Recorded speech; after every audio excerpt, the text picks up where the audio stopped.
আজ তোমাদের নিয়ে যাব নর্থ বেঙ্গলের ভাইরাল টাইটানিক ভিউ পয়েন্টে। মাটিগাড়া হাই স্কুলের রাস্তা ধরে আমরা আমাদের যাত্রা শুরু করি। তোমরা চাইলে কার্শিয়াঙে গিদ্দা পাহাড় হয়েও যেতে পারো। শালবাড়ি বাজার আর শুকনা রোড পার করে আমরা চলে আসি রংটং এর রাস্তায়। হালকা টিফিন করে নিয়েছিলাম ম্যাগি আর চা দিয়ে। খাওয়া হয়ে গেলে সেখান থেকে বেরিয়ে পড়ি তিনধুরিয়ার উদ্দেশ্যে। তিনধুরিয়া পার করে কিছু চড়াই উতরাইয়ের রাস্তা ধরে চলে এলাম মহানদী রেলওয়ে স্টেশন। এই রেলওয়ে স্টেশন কিছুটা পার করলেই আমরা পৌঁছে যাব গুরুং রেস্টুরেন্টে।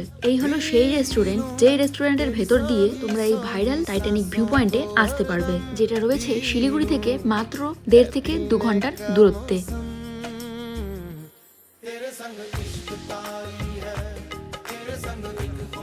চলে এলাম এবারে মেনু কার্ডে। ভিউয়ের সাথে সাথে সব খাবারের টেস্ট ছিল দারুণ। আমরা খাবারে নিয়েছিলাম মোমো, চিকেন পকোড়া আর চিকেন উইংস। লাক ভালো থাকলে তোমরা চা খেতে খেতে দেখতে পারো টয় ট্রেনের সৌন্দর্য। এই ছিল আজকের ব্লগ। দেখা হচ্ছে নতুন কোনো ডেস্টিনেশন নিয়ে।